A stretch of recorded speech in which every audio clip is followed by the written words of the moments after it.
Well, how you doing again? This is Lee I'm Lee with Lee's Chinese Martial Arts. Today I'm going to demonstrate the difference in the Chun Fut Wooden Dummy application. The goal in Chun Fut is to make contact with the bones of the wood. That means that when you're blocking, some movements are deflective. When you hit the pole, you want to make sure you hit with the heel of your hand. Number two, these are deflective motions. On deflective motions, your goal is not to make impact. Now, when you go to the next movement, your goal is to make bone impact.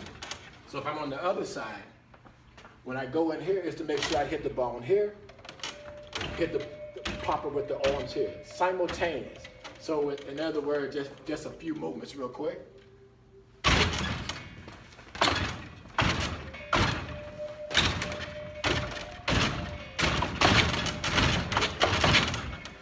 Now the objective again is to make the dummy, you notice, doesn't move very much. Why? Because the strongest opponent you will ever encounter will never be as strong as this. Why? Because it doesn't move. Now what I'm doing is show you how to use the bones. Excuse me a second.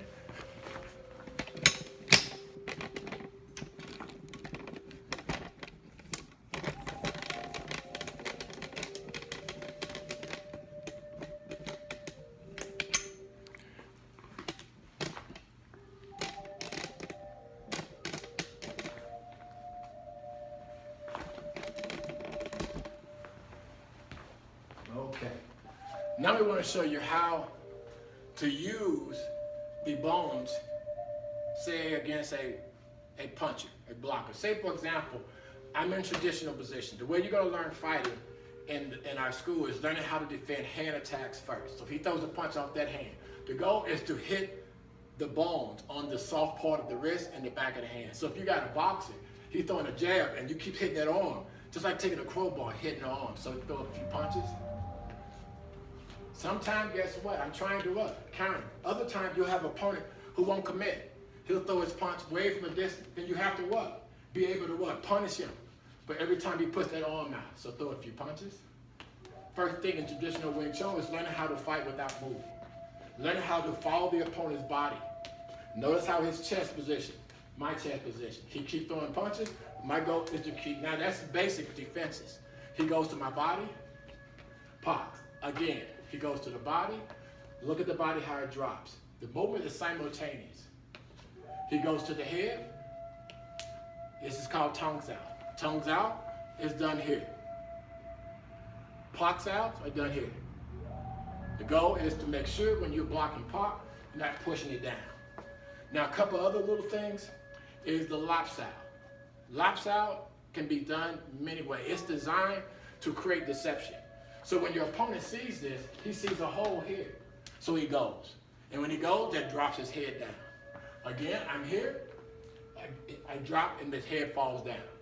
Now another example of lops out, he throws a punch to the head. Look at the arm, how it goes down, just position the body. Again, then lops out. Again, you're not going into lock. Again, blocking the head, coming down. Well, what if he blocks it? He blocks it, then I grab here and go to the body and strike up. Always keeping something. That's called asking hand. Whenever I attack, I'm going to attack with the lops out and with the punch to the face. If he blocks it, then I grab it. If he doesn't block it, then he gets hit. Next one is how to defend against an approacher. What good is knowing how to defend a hand attack when someone can just walk up on you and punch you in your head? So, for example, you come outside of a store, someone approaching you. First goal is to get the hands where the eyes are at. So now if he moves his head, your hands follow his eyes. For him to step in, he has to bring his head forward. And that means he's not going to risk what? Having his eyes struck. So he's going to try to move that hand. You step back if you're a man, because you don't want to be accused of being the aggressor. So I come here, you got to say, I don't want no trouble because I want people to see it. He touched my hand, I move it. The second time he touched that hand, I kick. Because why? His mind is on that hand. And then you probably can say, Let me show you again. Ready? I don't want any trouble because I want people to see this because he's going to drop.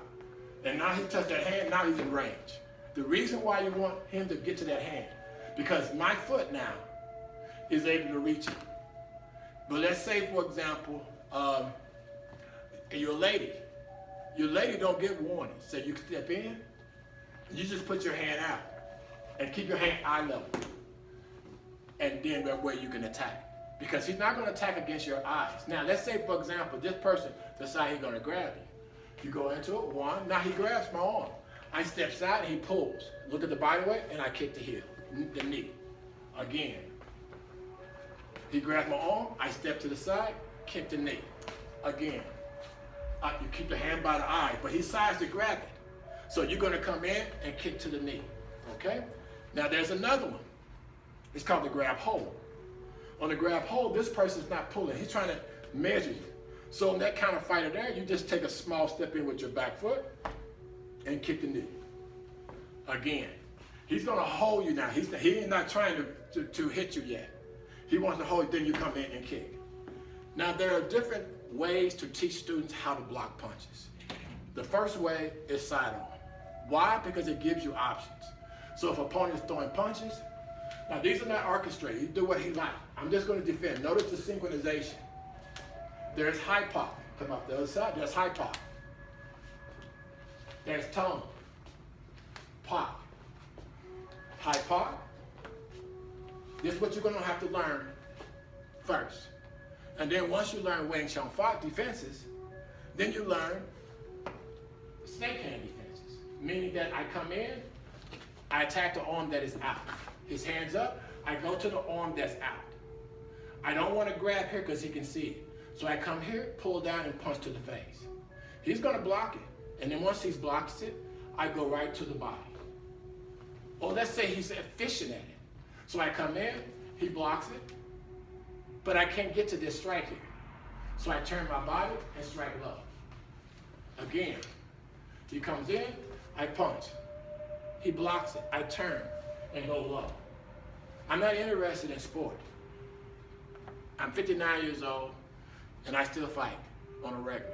And the only reason why I can fight because my goal is not to strike. It's to have good defense, good structure where I don't get hit.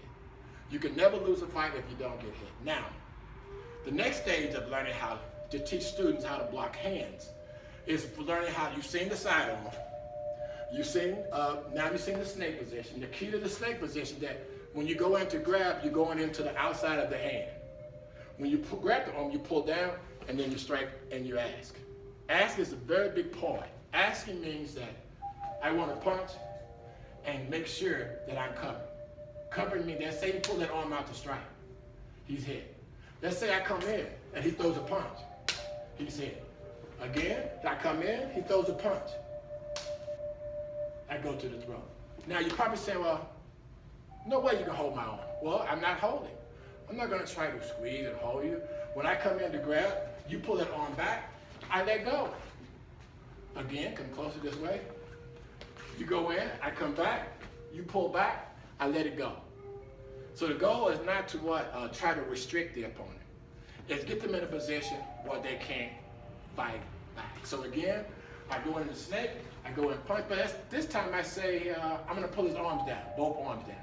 Well, people probably say, well, I can get out of that. Well, yeah, you can, but I'll strike your rib, or worse yet, this hand here is on the bottom. Is any way this hand can come out before I get here? No way. But if it does, bring the hand out, I just control the body. Now he got one arm. Can he do anything with that arm? Using his own arm to defend him. So we went over, just to get a little recap, went over the wooden dummy. Move the camera a little bit so you can see it. That's a little recap. We went over the wooden dummy in terms of how to condition the bones. Making sure the bones are making contact versus focusing on speed. Fighting is not one pace, it's several paces. Number two, let me borrow you again, Joseph, turn it a little more this way. Now number two we went over was the approaching attacks. Because what good is all this kung fu and somebody can just walk up on you and steal you in your face? And I've heard it happen many times in 40 years. So that's the recap. A person, you come outside of a store and someone see you, they want to attack you. He comes in, this is the most important thing. Don't let no one get into your space. Now, as a man, I got to give him a warning, so I don't want any trouble. He comes in, now I know it's intent. Because if he touched my arm, that means he want to hurt me. The second, I don't want any trouble, but this time the person, as a smaller fighter, this is big. My teacher is 114 pounds. So you grab the arm and he pull. You know, I kick the knee. Again, he pull, I kick the knee. The last one of the approaching attacks was the grab hold. This time I put my arm out, but he's not pulling. He's trying to set me up with that back arm. So I kick it and go to his leg. In other words, I bring the back foot in and kick off with the front leg. Now again, one more time, he's a holder. He's not pulling. He wants to hit me with that hand. So I come here and I kick. Now, the next one was the Wing Chun Fut side-on defenses. I'm here, backhand got to be out. He throws the punch, I block. Simultaneous. He throws another punch, I block. The difference is in the blocks are flat. And notice how he throws that punch off this side. Look at his head, how it falls forward. The faster he comes, the more harder he gets hit. And the next one was the Wing Chun Fut snake hand movements, which utilize a lot of grabs. So I come in again, making sure the grabs come in from the outside. You want to force that opponent right here. You want to force that opponent to come to your face. He sees that, and look what happens. Am I holding him? No. I'm only what? Deflecting him. Okay? So that's the advantage of snake hand. It allows me to get to my grabs quicker. Now, don't get me wrong. I'm not trying to just get to grab. These are eye strikes, too. I'm looking for the opponent's eyes. Why? I wound one. How many eyes he has left? One. Now, next one was the traditional. I'm in the frontal position. See, the key is this. People want to run around. You're not going to have a chance to run around the room when the attack is on you, so you got to first get used to standing defenses, and that's painful. So again, he throws his punches, keeping the body square. Notice the heart. Bend the weights forward. Why? So I can escape without having to run. So I can move my body away from the attack. Pox outs, hook punch defenses, hook punch defenses. Tongues out. Those are basic frontal movements you're gonna need to learn. Well, that's a small amount, and I'll be looking forward to bringing some more methods and details of how the Wing Chun Fut system works. Thank you.